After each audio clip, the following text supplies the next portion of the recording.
Livro de Atos, capítulo 16, versículo 27, diz a palavra de Deus: Acordando o carcereiro e vendo abertas as portas da prisão, tirou a espada e quis matar-se, cuidando que os prisioneiros já tinham fugido.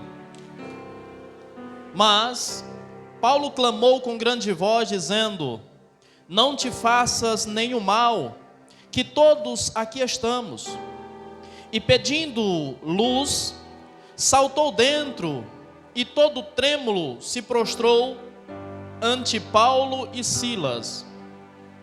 E tirando-os para fora, disse: Senhores, que é necessário que eu faça para me salvar? E eles disseram: Crê no Senhor Jesus Cristo, e serás salvo, tu e a tua casa. E lhe pregaram a palavra do Senhor, e a todos os que estavam em sua casa. E tomando-os ele consigo naquela mesma hora da noite, lavou-lhes os vergões, e logo foi batizado, ele e todos os seus. Então, levando-os à sua casa, pôs a mesa, e na sua crença em Deus, alegrou-se com toda a sua casa. Até aqui. No ano 922 da era cristã, um cristão por nome Hermógenes foi preso por causa da sua fé. Este homem foi preso na cidade de Córdoba, e o rei árabe exigiu que, para que ele fosse liberto, alguém ocupasse o seu lugar. Alguém teria que ser preso no seu lugar. Então, o seu sobrinho Pelágios, de apenas 10 anos de idade, foi preso no seu lugar. E aquele menino com 10 anos de idade ficou preso por 3 anos, sem cometer crime algum, por causa da crença do seu tio, que também era a sua crença em Deus. E de início ele já percebeu que aquela prisão não terminaria bem. Então ele entendeu que ele precisava honrar o seu Deus, ele precisava honrar a sua fé. E durante aquele período em que ele ficou preso, ele aplicou-se ao estudo da palavra. Ele se aprofundou no conhecimento da palavra. E após 3 anos, ele agora com 13 anos, foi convocado a uma audiência perante o rei. E de pé diante do rei, o rei o observou e viu que ele era um rapaz de bom porte, viu que ele era um rapaz inteligente, viu que ele era um rapaz de princípios e lealdade. Então o rei decidiu não lhe causar mal, porque percebeu nele que havia nele algo especial, que ele seria muito útil ao seu reino. Então o rei tentou persuadi-lo para que ele negasse a sua fé e para que ele pudesse então servir ao seu reino.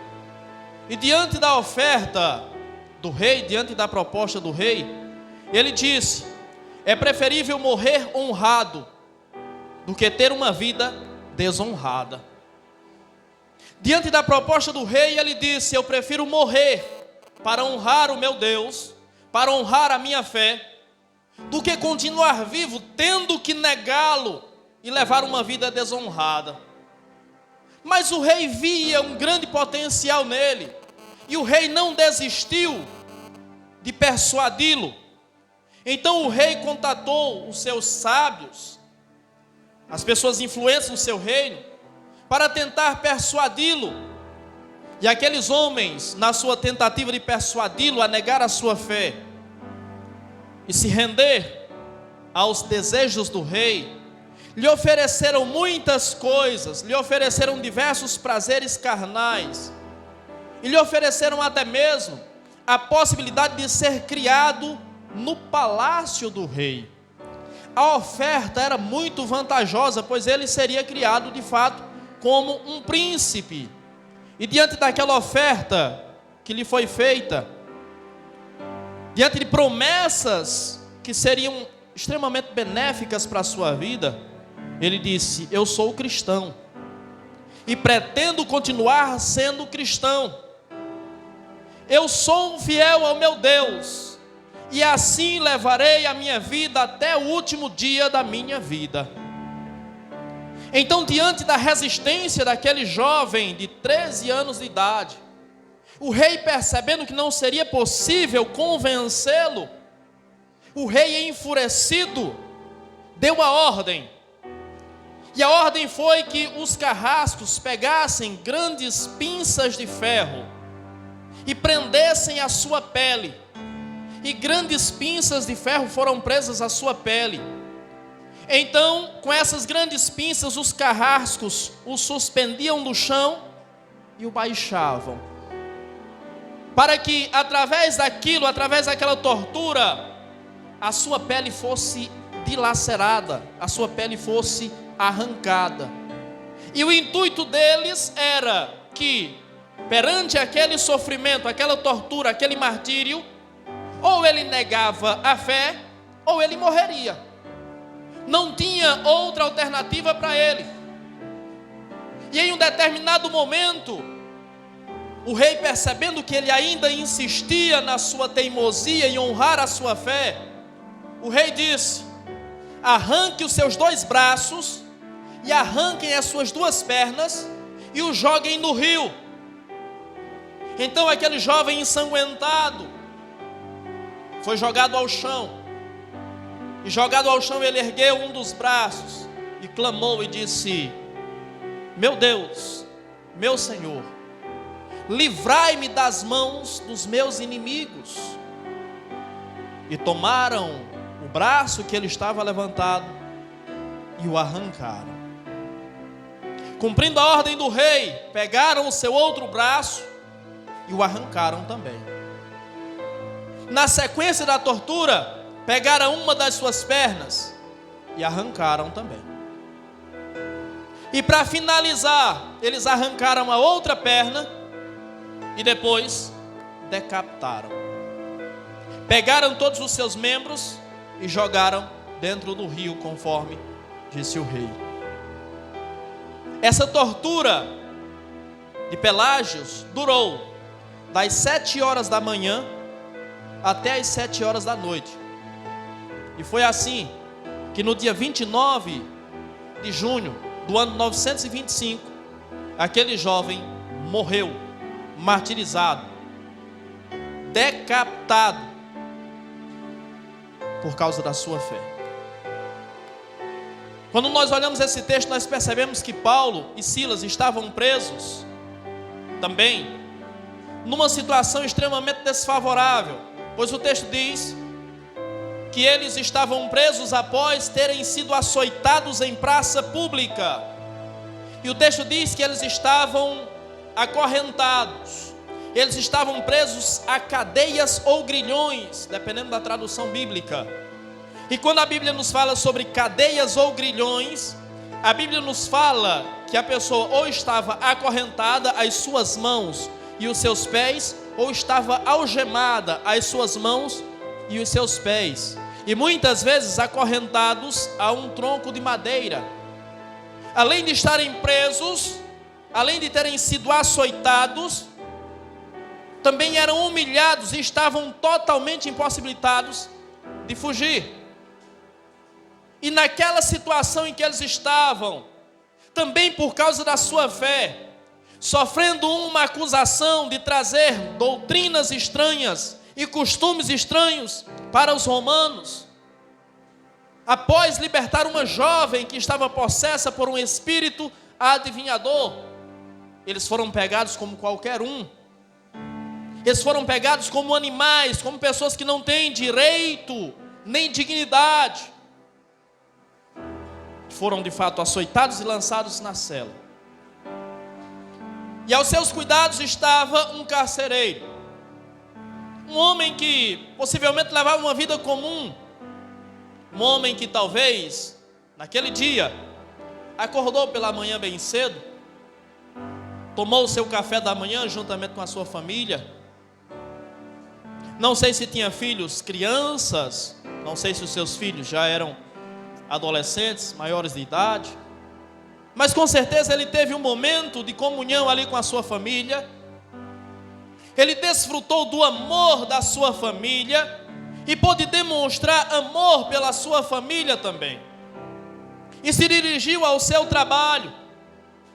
E quando ele se dirige ao seu trabalho, ele se transforma.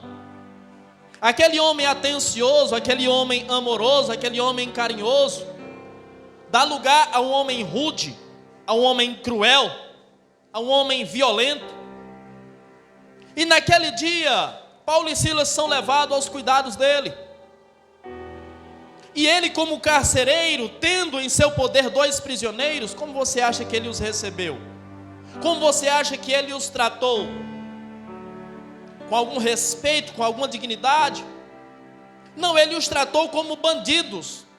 Ele os tratou como criminosos. Ele os tratou como indignos. E os lançou com violência, com raiva, com ódio naquela cela. E naquela cela, Paulo e Silas ficaram. E a Bíblia Sagrada diz que por volta da meia-noite, aqueles homens, mesmo feridos, as feridas abertas, mesmo acorrentados, mesmo tendo os seus direitos violados, mesmo humilhados, mesmo esquecidos, mesmo abandonados, eles começam a louvar a Deus. Eles começam a cantar hinos de adoração a Deus. E enquanto eles estão cantando, a Bíblia Sagrada diz que um terremoto acontece. Terremoto naquela região não era algo incomum, era algo natural, era algo que fazia parte do cotidiano daquelas pessoas. Mas os homens que ali estavam perceberam que aquele terremoto não era um terremoto comum, não era um terremoto natural, era fruto de algo especial, era fruto de algo específico. E aquele terremoto nada mais era do que a reação de Deus com aquilo que estava acontecendo com os seus discípulos, com os seus apóstolos. E quando eles começam a louvar e ocorre o terremoto, a Bíblia Sagrada diz que as estruturas da prisão se abalam e as portas se abrem. Daí você percebe que aquele terremoto não era algo natural, pois o texto diz que as portas se abriram e o texto diz que as correntes, as cadeias se quebraram. Um terremoto derrubar paredes é normal. Um terremoto até abrir portas é normal. Agora, um terremoto quebrar algemas, isso não é normal. Isso não é natural. Então ficou claro que de fato o que ocorreu ali foi a intervenção divina. O que ocorreu ali foi a mão de Deus descendo sobre aquele lugar. O que aconteceu ali foi a mesma coisa que aconteceu quando Jesus morreu. Foi Deus demonstrando a sua reprovação para aquilo que estava acontecendo. E acima de tudo, Deus demonstrando para os seus apóstolos que mesmo naquela situação eles decidiram honrar a Deus, eles decidiram glorificar a Deus, e Deus estava mostrando: eu estou com vocês. Deus decidiu mostrar para eles que Deus estava honrando a fé deles naquela hora e naquele momento. E aqueles que estavam presos, agora as correntes se quebraram, agora as portas da prisão se abriram, e agora eles têm toda a possibilidade de desfrutar da liberdade, eles têm toda a possibilidade de fugirem. Eles agora só se submetem à prisão se eles quiserem, mas Deus os entregou a liberdade nas suas mãos. Da mesma forma que Deus entregou a liberdade nas mãos de Paulo e Silas, Deus entregou também a liberdade nas mãos dos demais prisioneiros que ali estavam. Mas Deus também estava oferecendo a liberdade para aquele carcereiro. Aquele carcereiro que é o homem que é encarregado de manter as pessoas presas, na realidade também é um prisioneiro, também é um presidiário, também é um escravo. também está privado da sua liberdade, embora ele não perceba, embora ele não saiba, mas talvez ele é mais prisioneiro do que qualquer todos aqueles que estavam ali. E sem sombra de dúvidas, ele é mais prisioneiro do que Paulo e Silas. E quando nós falamos sobre prisioneiros, nós não nos referimos, especialmente no caso desse homem, a um prisioneiro físico. Literalmente ele era carcereiro. Fisicamente ele não estava preso, mas espiritualmente ele era cativo. Maquiavel tem uma frase que eu vou parafrasear para vocês. Ele diz assim, que a coisa mais difícil, parafraseando o que ele disse, a coisa mais difícil é libertar um povo que está acostumado com a escravidão. A pessoa que está acostumada com a escravidão tem medo da liberdade.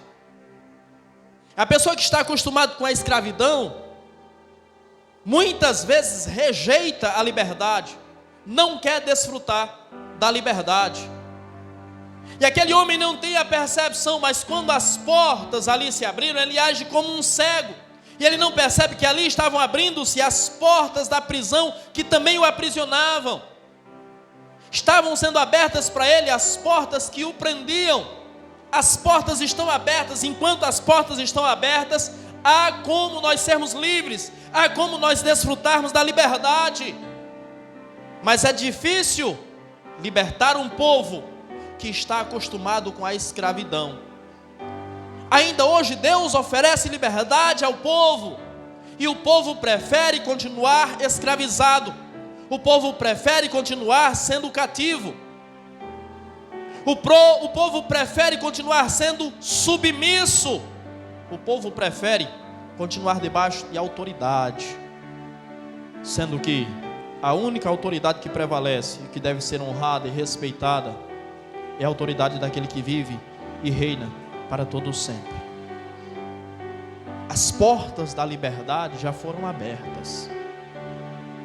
Os grilhões já foram quebrados. Você compreende isso? Você tem desfrutado dessa liberdade? Você tem vivido essa liberdade? Você tem experimentado o gosto dessa liberdade? Ou a exemplo de quem acostumou com a escravidão, você prefere continuar cativo? Você tem medo da luz do sol?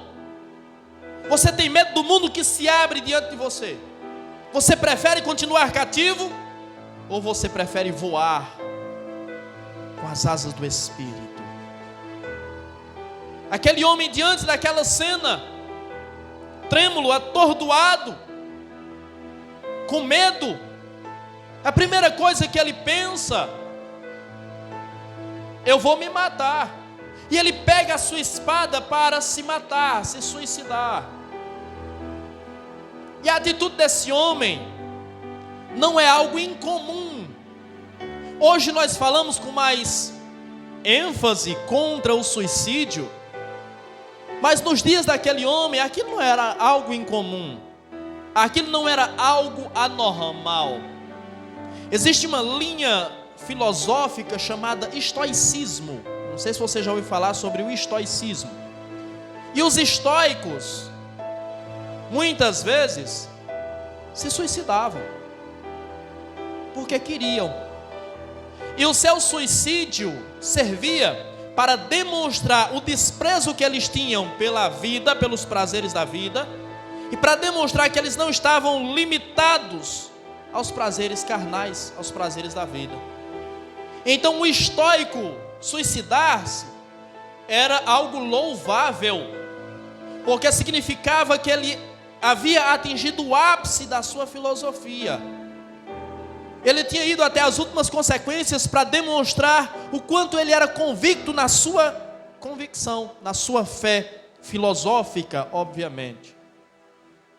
Em muitos casos, o suicídio, ao longo da história, sempre foi tido como algo, muitas vezes, honroso, como um ato de bravura. Como, por exemplo, em uma guerra, em um conflito armado, muitos soldados, para não serem mortos pelo inimigo, eles preferiam se suicidar. E aquilo era visto como um ato de bravura. Aquilo era visto como um ato de valentia, de honra, de hombridade. Você vê o exemplo do próprio rei Saul. O rei Saul, diante do inimigo e sabendo que não conseguiria vencer o inimigo, ele suicidou-se.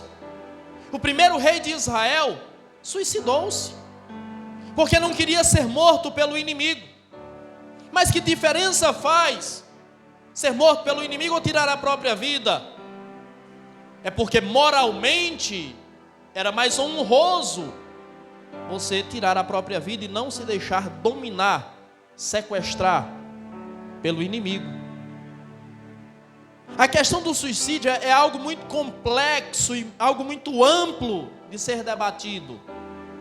E a nossa intenção aqui não é necessariamente esgotar o assunto e não é tratar diretamente desse assunto. Mas certo é que o texto diz que o homem quis suicidar-se também. Então por que ele quis suicidar-se? Como ato de bravura também? Não.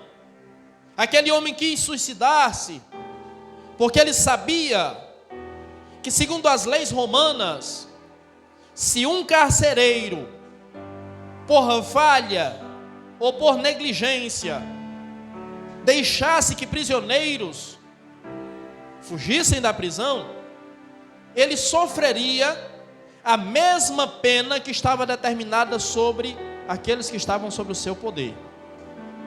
Entenda que nessa prisão em que Paulo e Silas estão, há outros prisioneiros. E ali haviam pessoas que eram assassinas. Então, aquelas pessoas que fugiram seriam responsabilidade desse carcereiro. E naturalmente, Roma imputaria sobre ele a pena que estava determinada sobre aqueles prisioneiros. Então, se existia, por exemplo, alguém ali que estava sentenciado à pena capital, ou seja, sentenciado à pena de morte, aquele homem seria morto pelo Estado. Mas para que ele não fosse morto pelo Estado, ele preferiu naquela hora suicidar-se, porque ele sabia que mesmo que ele não fosse morto, ele seria torturado, violentamente torturado. Ele seria humilhado. Então ele sabia que ele morreria de qualquer forma, mas antes de morrer ele seria violentamente torturado. Então, diante dessa cena, diante dessa realidade, diante dessa verdade, ele decide suicidar-se, tirar a própria vida, porque seria menos doloroso para ele. E naquela hora, a atitude de suicidar-se vem pelo seu medo, pelo seu pavor. E naquela hora ele nem sequer imagina ou pensa que talvez a sua própria família sofresse sanções do Império Romano por causa daquilo. Ele não entende que se ele se suicida, ele não teria sequer como apresentar defesa, porque ele tinha um álibi. Aconteceu um terremoto. Então você percebe que muitas vezes o ser humano, ele está diante de uma cena a qual ele tem defesa. De fato, a porta da liberdade está aberta para ele, está aberta, não apenas aberta, mas está escancarada. Tem como sair da situação, tem como escapar, mas o homem prefere continuar preso. O homem prefere continuar sendo um covarde. O homem prefere continuar sendo um nada. O homem prefere a morte a enfrentar aquela situação. E quando nós preferimos, como uma forma de escapismo, a morte, diante da dificuldade, diante da afronta, conscientemente, nós estamos demonstrando toda a nossa incapacidade de ser o que Deus nos fez ser. Nós estamos demonstrando a nossa incapacidade, a nossa hombridade. Nós estamos demonstrando única e exclusivamente a nossa covardia. E enquanto aquele homem está desembaiando a espada para se matar, preferindo morrer do que desfrutar da liberdade. Há pessoas que preferem morrer na escravidão morrer na opressão do que desfrutar da liberdade. Quantas pessoas você conhece que estão cativas em um vício, estão cativas em uma situação, e que lhes é oferecida a liberdade, a libertação, que é adquirida através de Jesus, e as pessoas preferem continuar naquela situação, as pessoas preferem morrer naquela situação, do que desfrutar da liberdade. Quantas pessoas você conhece assim? Infelizmente, quantas pessoas morrerão de fato assim? E às vezes nós sentimos dó, às vezes nós sentimos compaixão das pessoas, mas elas não estão morrendo porque não lhes foi dada a opção de desfrutar da vida e da liberdade.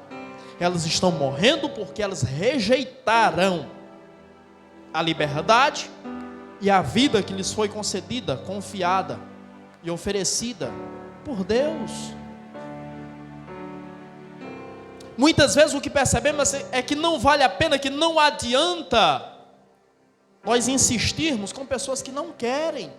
Jesus disse isso: não deis aos cães o que é santo, e não lancem as vossas pérolas aos porcos.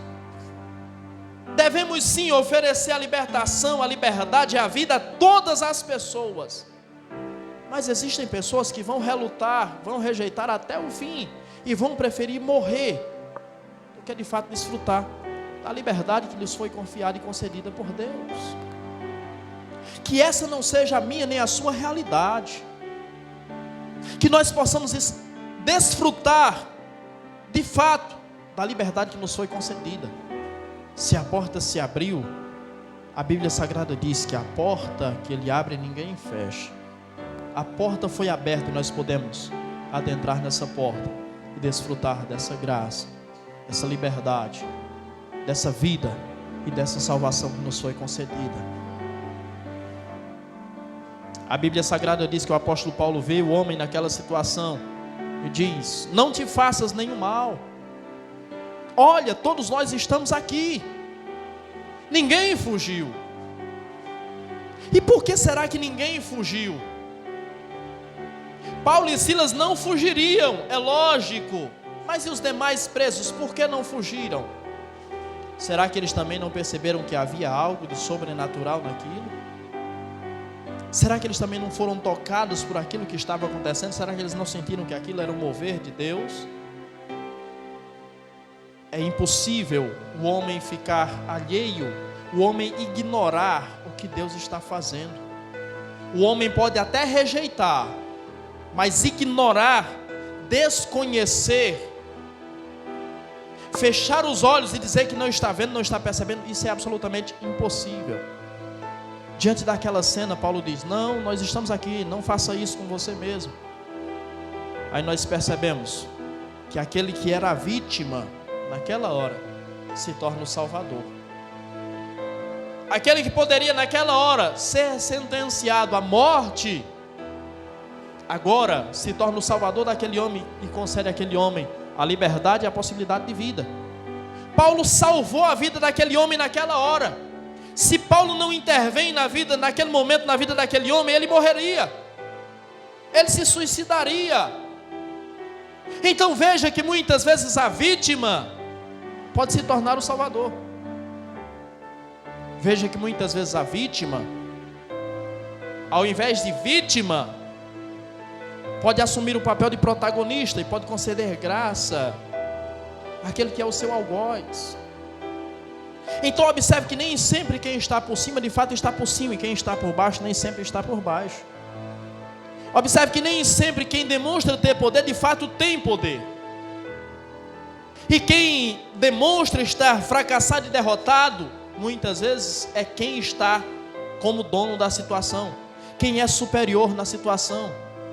O que se percebe nessa atitude de Paulo é a hombridade de Paulo, o que se percebe é a altivez de Paulo, o que se percebe é a compaixão de Paulo, o que se percebe é o perdão e a graça sendo aplicadas na vida de um homem que havia sido açoitado, ou através da vida de um homem que havia sido açoitado, havia sido humilhado, havia sido preso sem cometer crime algum, havia sido acorrentado e abandonado. O que tem acontecido com você? Você passou ou tem passado por algo sequer semelhante àquilo que Paulo passou? Você tem sido desprezado, humilhado, exposto, machucado, açoitado? Está preso em alguma situação? Está acorrentado, impossibilitado muitas vezes de agir ou reagir?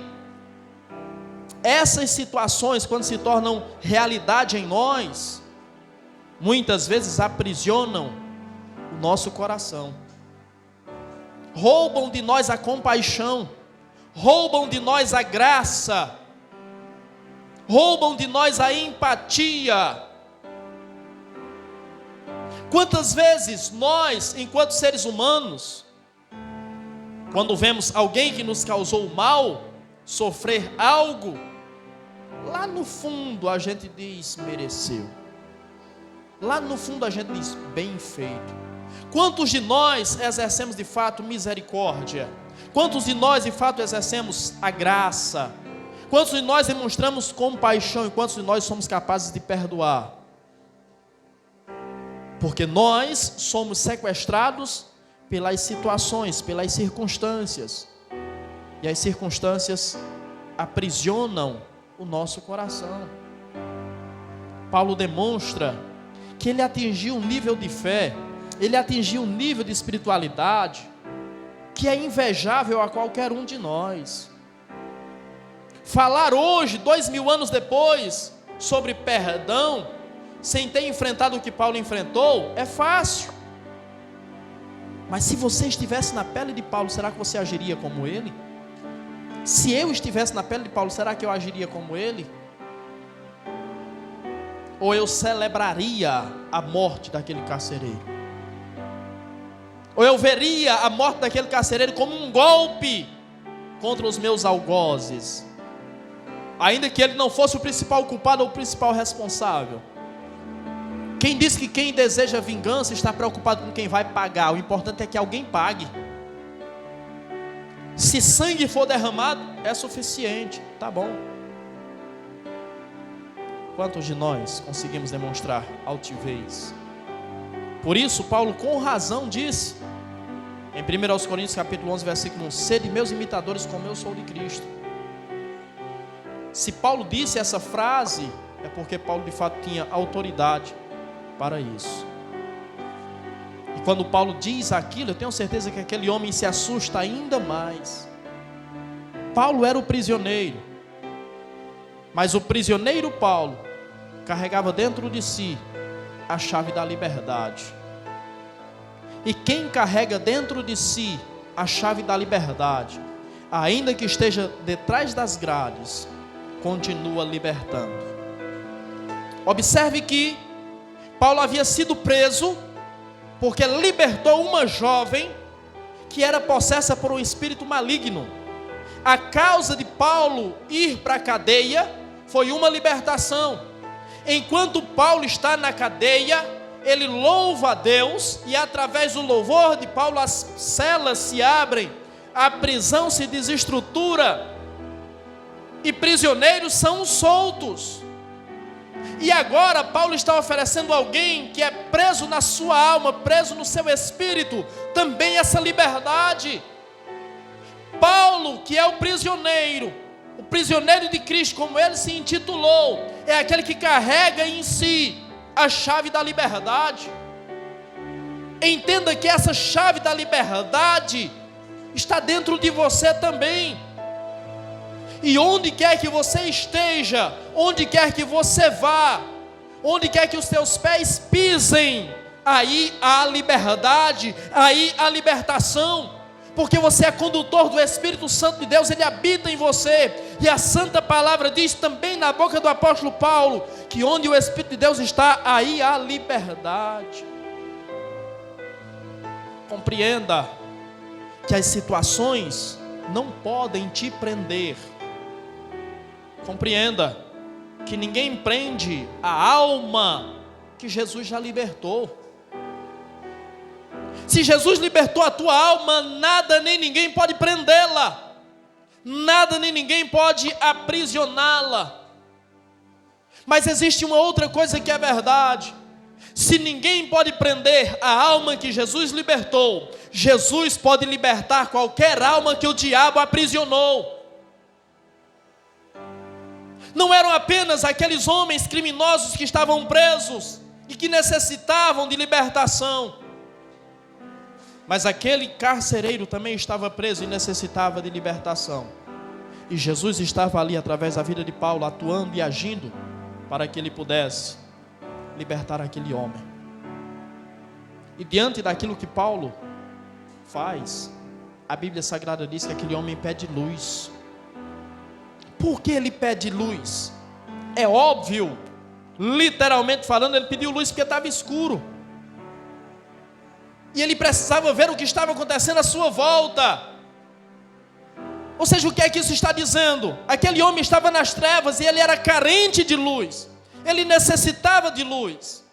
E o primeiro passo para que ele encontrasse a liberdade, a libertação, e que ele pudesse ter a sua vida iluminada, foi reconhecer a situação em que ele estava. Reconheça a situação em que você está. Quando você reconhece a situação em que você está, você deu o primeiro passo para a liberdade. Mas enquanto você fechar os olhos para a situação em que você está, você continuará sendo escravo, você continuará sendo um prisioneiro.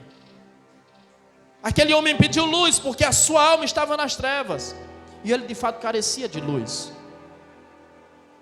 E no Evangelho de João, capítulo 1, versículo 9, diz que Jesus é a luz que ilumina todo homem. Só Ele pode iluminar a todo homem. Só Ele pode trazer luz, clareza, não apenas literalmente ou fisicamente, mas só Ele pode trazer luz à mente do ser humano.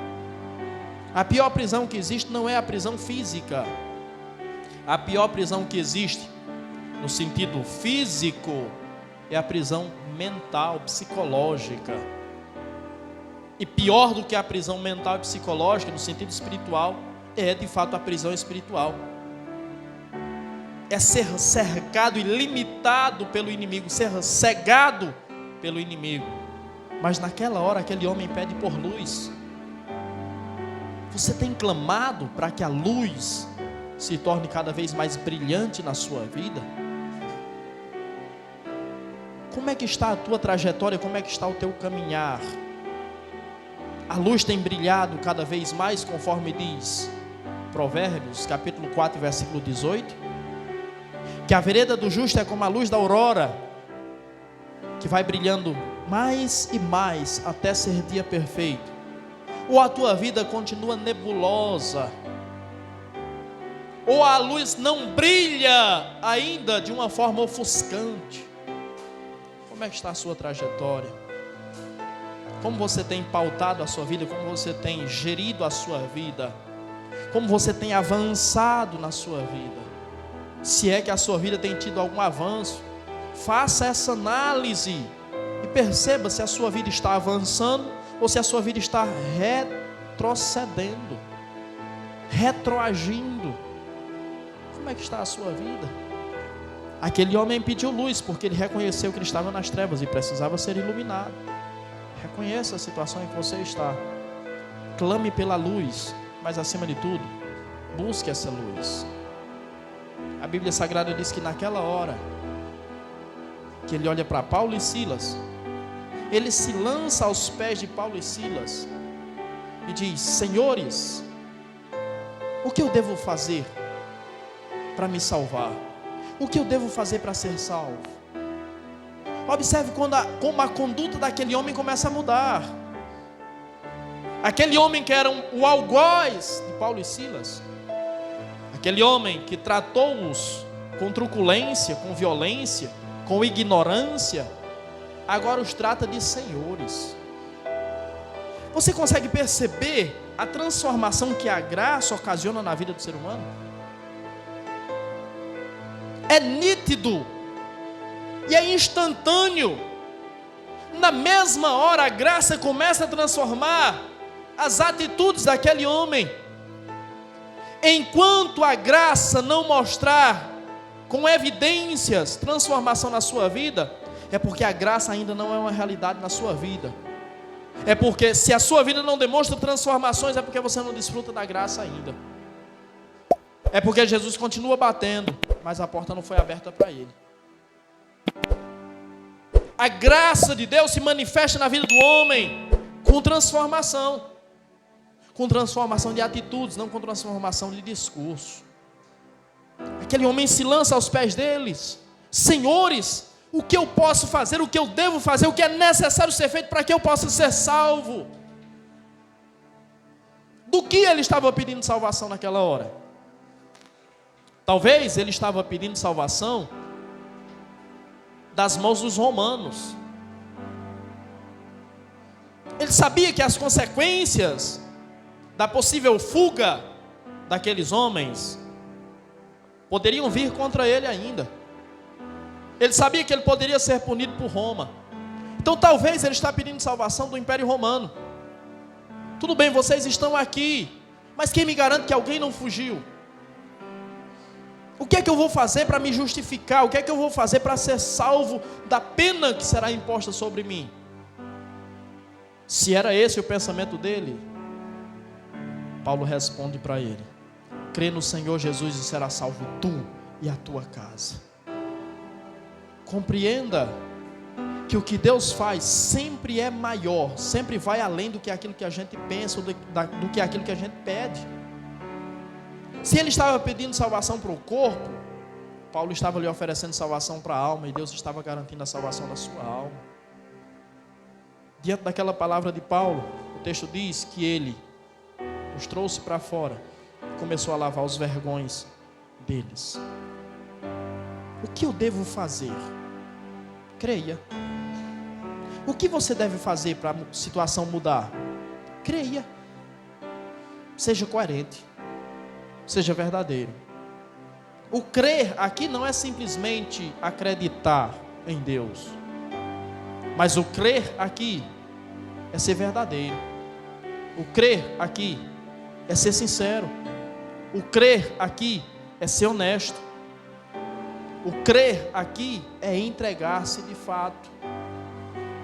O crer que Paulo fala aqui não tem sido uma realidade na vida de muitos crentes, pois muitos crentes não creem de fato. Muitos crentes não são coerentes com aquilo que professam. Muitos crentes não são verdadeiros com aquilo que professam. E muitos crentes não honram aquilo que professam. Logo não creem. Se a fé, se a crença não é coerente com o discurso, a salvação também não será coerente com a fé bíblica, com a fé verdadeira. Se a sua crença não é verdadeira, não é honesta, não é sincera, a sua salvação também não será verdadeira. O auxílio de Deus sobre a sua vida também não será verdadeiro. Diante daquilo, aquele homem começa a cuidar de Paulo e Silas, começa a lavar as feridas, começa a remediar os vergões da surra que Paulo e Silas levaram. Então o que é que eu percebo? Eu percebo que chegará o tempo, chegará o momento que aqueles que nos feriram vão vir curar. Aqueles que nos causaram choro virão limpar dos nossos olhos toda lágrima e virão nos consolar. Aqueles que nos machucaram, aqueles que nos rejeitaram, virão nos abraçar. Eu imagino que naquele momento que aquele homem está limpando as feridas de Paulo e Silas, ele começa a lembrar de como ele os tratou quando eles chegaram lá, como ele agiu com eles quando eles chegaram lá. E eu tenho certeza que aquilo vai gerando no coração daquele homem arrependimento. Aquilo vai gerando no coração daquele homem transformação. Será que nós ainda somos capazes também de nos arrepender daquilo que fazemos? De nos arrepender do mal que causamos? Do dano que causamos à vida de pessoas? Nós temos um defeito que sempre que nós meditamos na palavra de Deus, ou sempre que nós lemos a palavra de Deus, nós nos colocamos no lugar da vítima. Nós nos colocamos no lugar do mocinho. Nós nunca nos colocamos no lugar do vilão. Nós sempre somos o Davi, nós nunca somos o Golias. Nós sempre somos o Sansão, nunca somos a Dalila. Nós sempre somos o José, nunca somos os irmãos de José. Nós sempre somos a vítima, mas você já parou para pensar que em muitos momentos nós é que somos os vilões? Então talvez o carcereiro aqui hoje sejamos nós. Talvez sejamos nós que ferimos pessoas. Talvez sejamos nós que aprisionamos pessoas, que limitamos pessoas. Talvez sejamos nós que causamos choro em pessoas. Talvez somos nós que rejeitamos pessoas. E nós somos sensíveis o suficientes para, diante da palavra de Deus, nos arrependermos e buscarmos nele o perdão daquilo que fizemos? Será que nós somos capazes de enxugar os olhos daqueles que nós fizemos chorar? De abraçar aquele que nós rejeitamos? De curar aquele que nós ferimos? Entenda que aquele homem faz isso porque Deus já gerou arrependimento no seu coração e porque a graça já está demonstrando transformação na vida dele. E se a graça está demonstrando transformação na vida dele, ele está demonstrando na prática que de fato ele já está se tornando um novo homem. Então compreenda, talvez você esteja ferindo quem te ama. Talvez você esteja machucando quem só quer o teu bem, quem só quer te ver bem. Arrependa-se, pois ainda há tempo. Arrependa-se, pois ainda dá tempo. Eu não sei até quando você terá tempo para fazer isso. Mas se você está machucando, se você está ferindo quem te ama, corrija isso imediatamente. Se você está machucando, se você está ferindo quem só quer o teu bem, quem muitas vezes implica, quem muitas vezes corrige, quem muitas vezes cobra, porque quer o teu bem, arrependa-se. Corrija isso enquanto é tempo, porque chegará o dia que não dará mais tempo. E essa pessoa, quando chegar esse tempo, não terá mais como retroceder na sua situação. Ou você age enquanto é tempo, ou chegará o tempo que não haverá mais tempo. Arrependa-se e corrija a sua rota em nome de Jesus. Aquele homem curou Paulo, aquele homem cuidou de Paulo, aquele homem sarou as feridas de Paulo, e naquela hora ele decidiu ser batizado, e naquela hora ele foi batizado, e o texto diz que Paulo os levou para a sua casa. Observa como é que Deus faz, como é que Deus liberta, como é que Deus honra. Paulo não precisou xingar, Paulo não precisou levantar a espada, Paulo não precisou amaldiçoar, Paulo não precisou ser violento. A única coisa que Paulo precisou fazer foi demonstrar graça, amor e perdão. Observe como é que Deus age para transformar pessoas. Graça, amor e perdão. A crítica, a violência, muitas vezes não vai resolver nada, não vai transformar situação nenhuma. Mas a graça, o amor e o perdão transformam qualquer situação e transformam qualquer pessoa. A Bíblia diz que ele leva Paulo e Silas para sua casa, coloca diante deles uma mesa, um banquete, e os alimenta. E enquanto eles estão se alimentando, o texto diz que ele alegra-se juntamente com os seus e sente prazer por causa da salvação, por causa da crença que eles têm em Deus. A crença em Deus deve gerar no coração daquele que crê alegria e prazer.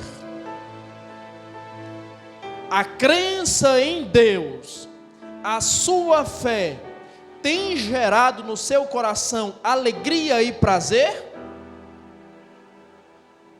Essa é uma pergunta que só você pode responder.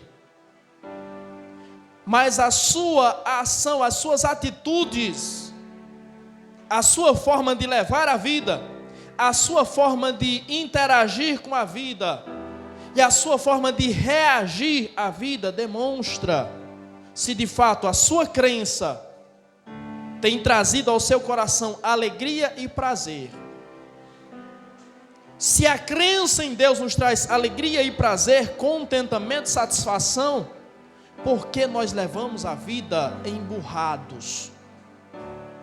Porque muitos crentes estão levando a vida de cara fechada, de cara amarrada. Porque muitos crentes estão levando a vida reclamando, murmurando. Por que tanta tristeza? Se a crença em Deus gera alegria, por que tanta desilusão? Por que tanta insatisfação? Por que tanta frustração? Se a crença em Deus gera alegria e prazer, se aquele homem corria o risco de morrer nas mãos do Estado, e mesmo assim, porque agora ele cria em Deus, ele tinha alegria e prazer, por que isso não é uma realidade na sua vida? Por que a tristeza? Por que a frustração? Por que a inconstância? Porque você não tem vivido a plenitude dessa alegria, desse prazer e desse contentamento que nós encontramos em Deus? Será porque talvez você não está desfrutando de Deus como de fato você deveria estar desfrutando? Será que de fato Deus não está tão presente na sua vida como você imagina que Ele esteja? Se Deus não está tão presente na sua vida como você imagina que Ele esteja, saiba que não foi Ele que se ausentou, é você que está se ausentando. E quanto mais você se ausentar dEle, mais a cara ficará feia, mais a cara ficará fechada, mais murmuração virá, mais frustração virá, mais insatisfação virá, mais tristeza virá, e o estado irá de mal a pior. Então mergulhe no rio da graça nessa hora. Desfrute da plenitude da presença de Deus e viva a alegria, a satisfação e o prazer que a presença de Deus, a fé em Deus, a crença em Deus pode te proporcionar. E ela não só pode, como se você de fato crer, você já desfruta disso. Se de fato crer, se de fato és cristão, isso já é uma realidade na sua vida. Do contrário, você precisa rever a sua fé. Você precisa ressignificar a sua vida. E você precisa de fato encontrar o caminho. Porque você ainda não está no caminho.